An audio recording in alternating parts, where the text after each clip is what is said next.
হ'ব পাৰে অসমত ভাল হ'ব কাৰণ দিল্লীত আমি আম আদমি পাৰ্টীয়ে পৰাজয় বৰণ কৰিছোঁ আৰু আমাৰ সন্মানীয় ৰাষ্ট্ৰীয় আহ্বায়ক অৰবিন্দ কেজৰিৱাল ডাঙৰীয়াই আপোনালোক সকলোৱে দেখিছে যে তেখেতে কৈছে যে ৰাইজে মোক এইবাৰ হয়তো বিচৰা নাই আৰু সেইকাৰণে ৰাইজে মোক কমকৈ ভোট দিছে, তেওঁলোকৰ কমকৈ সমৰ্থন দিছে।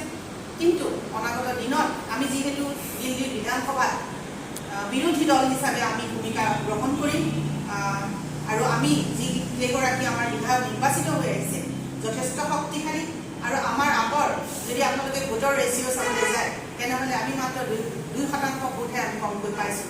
গতিকে এই ক্ষেত্ৰত আমাৰ চিন্তনীয় বিষয় একো নাই।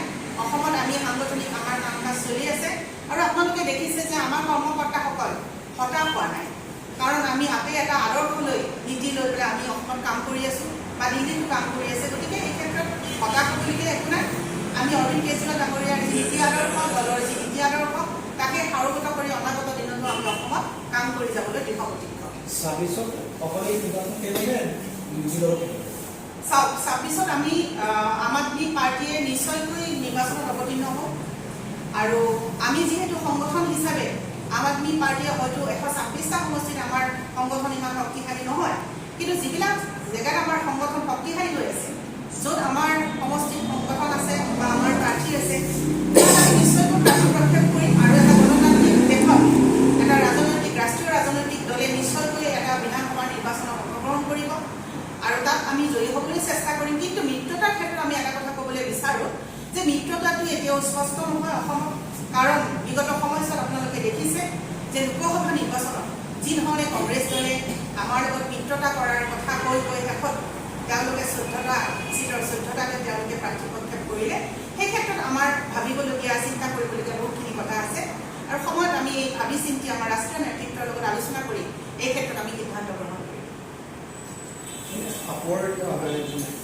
দিলীপ শইকীয়াই যিটো মন্তব্য কৰিছে, চীনে যিটো বনাই আছে তাত বিৰোধিতা কৰিছে দিলীপ শইকীয়াই, কিন্তু আপোনালোকে দিলীপ শইকীয়াই সমালোচনা কৰিছে অৰ্থাৎ চীনৰ যিটো নদীবান নিৰ্মাণ কাৰ্যক আপোনালোকে সমৰ্থন কৰিছে। কেতিয়াও কৰা নাই। আমি কৈছোঁ যে তেওঁলোকে ইমান ডাঙৰ কথাত যে সোমাবলৈ গৈছে, কিন্তু নিজৰ ৰাজ্যত যিকেইটা ডাঙৰ ডাঙৰ নদীবান্ধ চলি আছে সেই নদীবান্ধকেইটাৰ ক্ষেত্ৰত তেওঁলোকৰ দুমুখীয়া স্থিতি কিয়? তেওঁলোকে কিয় দুমুখীয়া স্থিতি গ্ৰহণ কৰিছে? যি নদীবান্ধৰ কাৰণে এসময়ত ৰাজনাথ সিং আহি পেলাই আন্দোলন কৰিছিলে, সেই নদীবান্ধক লৈ তেওঁলোকৰ এতিয়া কিয় দুমুখীয়া স্থিতি গ্ৰহণ কৰিছে? আৰু আমাৰ যি দল সংগঠনে বৃহৎ নদীবান্ধৰ বিৰোধিতা কৰিছে, সেই বিৰোধিতাক তেওঁলোকে কিয় নস্যাৎ কৰিবলৈ বাৰে বাৰে চেষ্টা কৰিছে? আৰু চীনে যি নদীবান্ধ দিছে তাক আমি সদায় বিৰোধিতা কৰিম আৰু যদি হয় এইটো এটা আন্তঃৰাষ্ট্ৰীয় বিষয়, এই আন্তঃৰাষ্ট্ৰীয় বিষয়টো প্ৰধানমন্ত্ৰী মহোদয়ে বৈদেশিক মন্ত্ৰীৰ লগত লগ হৈ তেওঁলোকে আলোচনাত বহিব লাগে আৰু চীনৰ লগত আলোচনাত বহি চীনে যি ধৰণে আমাক আগ্ৰাসন কৰিবলৈ বিচাৰিছে বা অৰুণাচল প্ৰদেশকে ধৰি আমাৰ নামনি অসম, উজনি অসমৰ যি এটা অংশ তেওঁলোকে বাছি লৈছে, তেনেকুৱা ক্ষেত্ৰত তেওঁলোকৰ স্থিতি সদায় স্পষ্ট হ'ব লাগে আৰু চৰকাৰে এক আন্তঃৰাষ্ট্ৰীয় পৰ্যায়ত এটা আলোচনাত বহি এই সমস্যাটো সমাধান কৰিব লাগে। আৰু চীনক যদি ইমানে তেওঁলোকে কয় যে বিশ্বগুৰু প্ৰধানমন্ত্ৰী নৰেন্দ্ৰ মোদী ডাঙৰীয়া, তেনেহ'লে চীনক নিশ্চয়কৈ তেওঁলোকে ধমকি দিব পৰা তেওঁলোকৰ সাহস থাকিব লাগে।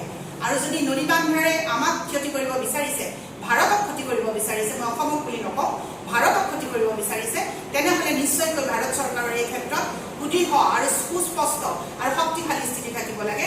আমি বৃহৎ নদীবান্ধৰ বিৰোধিতা কৰোঁ, সেয়া চীনে যি বনাই আছে তাৰো আমি বিৰোধিতা কৰোঁ আম আদমি পাৰ্টীয়ে, আৰু অসমত থকা বৃহৎ নদীবান্ধৰ ক্ষেত্ৰত বিজেপিৰ যি স্থিতি সেই স্থিতি স্পষ্ট হ'ব লাগে।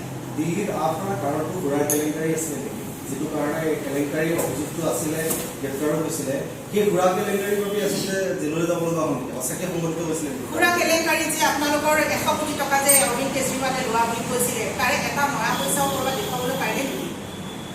মনীষ চিচুডিয়াৰ ঘৰত যেতিয়া ৰেড কৰিছিলে আমাৰ ইডিয়ে, তেতিয়া তেওঁলোকৰ ঘৰত এটা জুনুকা পাইছিলে।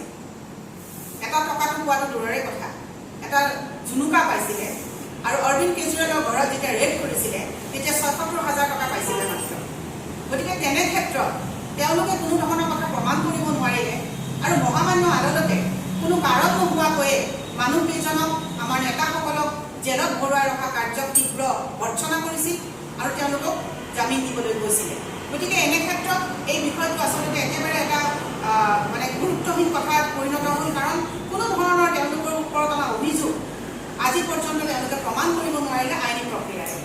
তেনে ক্ষেত্ৰত কোনো ধৰণৰ এই ঘূৰা কেলেংকাৰীৰ মানুহ আচলতে অভিযুক্ত আছিলে, যিসকলক তেওঁলোকে বিজেপি দলে মানে প্ৰত্যক্ষ নহয় পৰোক্ষভাৱে ব্যৱহাৰ কৰিছিলে, সেই মানুহখিনিকে কিন্তু তেওঁলোকে পুনৰাবৃত্তি কৰি তেওঁলোকে টিকট প্ৰদান কৰিছিলে আপোনাৰ দাক্ষিণাত্যৰ পৰা। গতিকে এই যিখিনি তেওঁলোকৰ ৰাজসাক্ষী আছিলে, ৰাজসাক্ষীসকলক যে তেওঁলোকে ব্যৱহাৰ কৰিছিলে আৰু অৰবিন্দ কেজৰিৱালক কাম বন্ধ ৰাখি যি ধৰণে তেওঁলোকৰ ওপৰত মানসিক চাপ প্ৰয়োগ কৰা হ'ল, তাৰ ফলস্বৰূপে কিছু কিছু ক্ষেত্ৰত আমাৰ সাংগঠনিক কাম কাজ বহুখিনি পিছুৱাই গৈছিলে।